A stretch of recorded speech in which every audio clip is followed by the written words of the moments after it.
for Ami, who I do still VTube as. I am a crazy person that is running 2 different VTuber channels at once right now.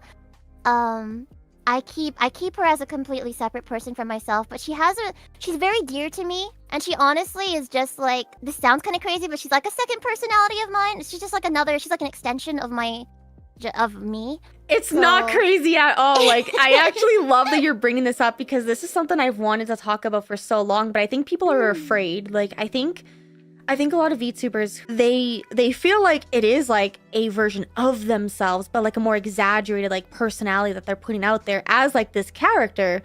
And that is like what makes VTubing so alluring, is that you can be a character, you could be yourself, you could be a slice of toast on screen and roleplay as like a slice of toast. Phoebe, this is just you, but with Ami, it is something that like you kind of view as something separate. It's like another persona, and I find it fascinating that you're comfortable talking about that, because a lot of VTubers are not.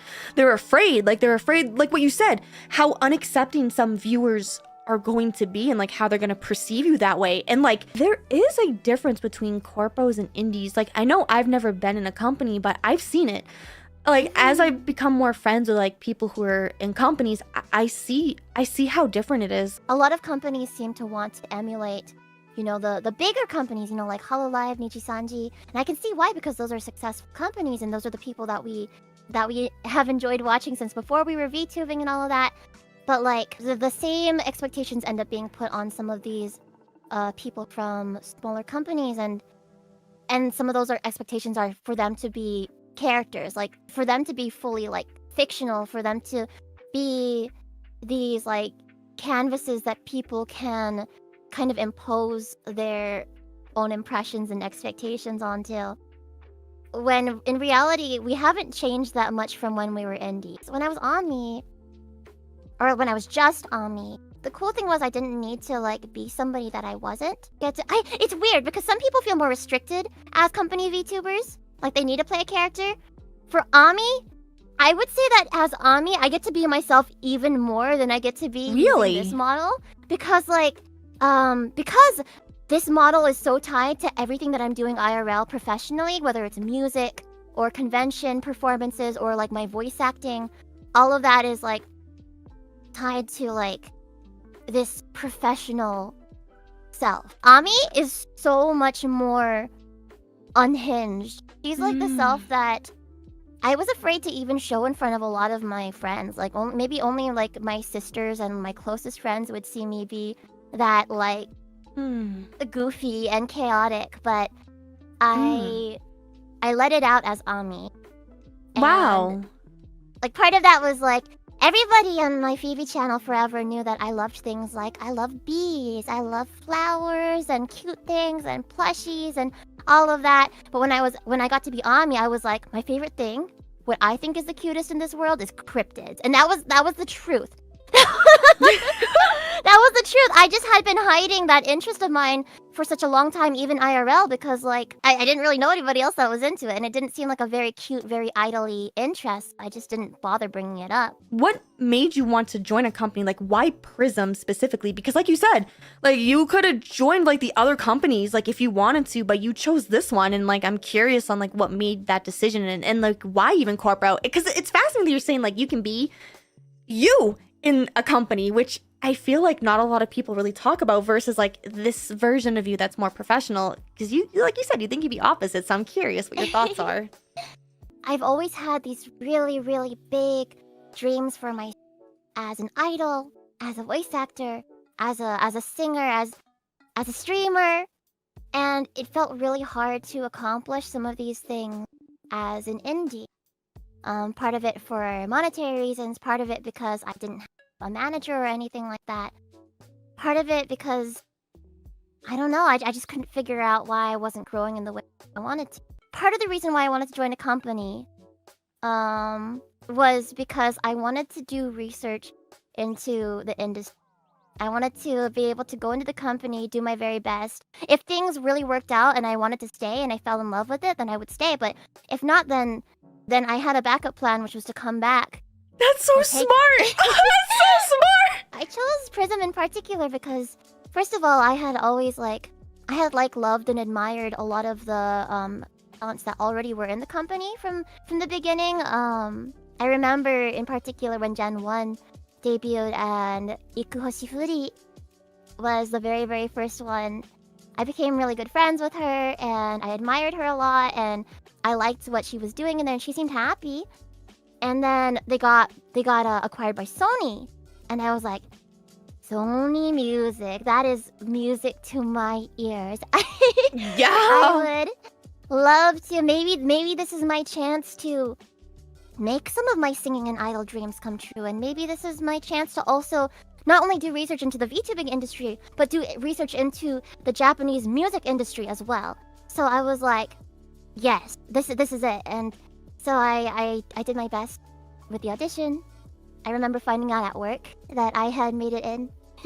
and while it did start out as like a strategic thing, I really did fall in love with being in Prism and with the community and with my own Frog Champ community and with being Ami. Like I love Ami. I had a choice to like I could have chosen to just throw Ami away at the end of Prism and be like, hey, I'm fully rebranding back into Phoebe again. Everybody come over here. But I love her too much, and I just she's so important to me. I did the wacko person move of deciding to keep both of my channels. No, I think that's actually really cool because, like, you kind of got the best of both worlds. You have seen what it was like when VTubing first started blowing up. You got to see what it was like having the corpo lifestyle. Not many people get a chance to do that. And now you're back in, like, the indie scene. I'm wondering, was it really difficult to adjust to corpo life compared to, like, what you were doing before as an indie? Because you said, like, you were able to be yourself. Like, was that kind of, like, a weird thing to accept? Because as you said, it's so different and like this whole realm of immersion. It seems like you've only been there for a year, but you caught on to just everything. I assimilated pretty darn well because of the way that I personally like being restricted in some ways and having rules and regulations and like processes for things.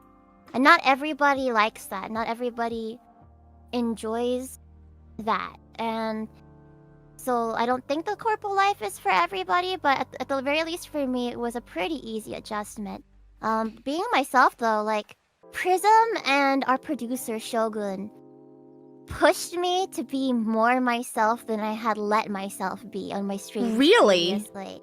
Yeah, because the reason what they had told me is that in the process of auditioning for my gen, they already had the characters, me and Ko and Lana's designs and stuff. And like the general concepts of what they were gonna be. I was gonna be a frog girl, Rainy Frog, and I was the leading person throughout the whole audition process for Ami's model. And so they wanted her to act like me, but they wanted me to push it even further. They were like, you showed us some of your like fangirlish side, some of your chaotic side during the audition process. Like there was one question where they asked me to they're like, okay, talk about anything that you want to talk about for 1 whole minute, nonstop, go. And I was like, oh shoot! So I just blabbed about like my special interests and stuff for a whole minute, and they were like, yeah, that was really fun. That was really good. And they're just like, we want to see more of that because you're very much a good girl on your streams, and we love that wholesome part of you. But you can also let some of that chaotic side that you showed to us in the auditions come out. Like, cause I guess before like being they're really coaching you during the auditioning process. So that's fascinating. Right. I don't know if that was like the intention, but they were like, yeah, you're perfect for Ami, so just be you, but be more you. Like, let more of yourself out. So I'm not sure if that was the experience for everybody else in my gen or in the other gens and stuff, but at the very least, that's what it was like for me. And so I don't know if other companies do this all the time with all their characters, but in this case, they saw potential in you, I think. Yeah. which I'm very grateful for. I'm very, very grateful for. Rather than trying to fit me into like the box of what they wanted Ami to act like or present like, they wanted me to create the character myself and create her out of what I already had in my heart, and that was really really cool. I thought to myself, wow, this might if I make it into Prism, it might end up being a really good like voice acting practice opportunity too, because I might have to like completely act like somebody that I'm not. But I mean, it was good voice acting practice when I was like reading stuff on stream, but I didn't have to play a character as Ami, and that was cool. That was cool. It made me feel like maybe I'm enough. Maybe I'm just enough being me, and thus I was brave. It was part of what gave me the bravery to come out as my Phoebe self too once I was indie. I was like, if people love me as like a more chaotic version of myself, maybe they'll love this other fleshy side of me too.